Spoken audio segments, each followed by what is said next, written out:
சொல்லி முடிச்சோன்னா இத்தோட உபாகர்மா நிறைவடைந்தது. கையில் இருக்கிற பவித்திரத்தை பிரித்து போட்டுற வேண்டியது. பிரித்து போட்டுட்டு 2 தரம் ஆசனம் பண்ணிடணும். அச்சுதாய நமஹ, அனந்தாய நமஹ, கோவிந்தாய நமஹ,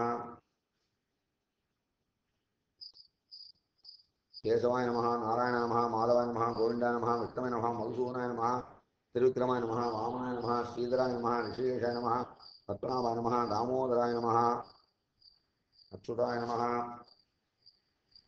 அனந்தாய நமஹ, கோவிந்தாய நமஹ,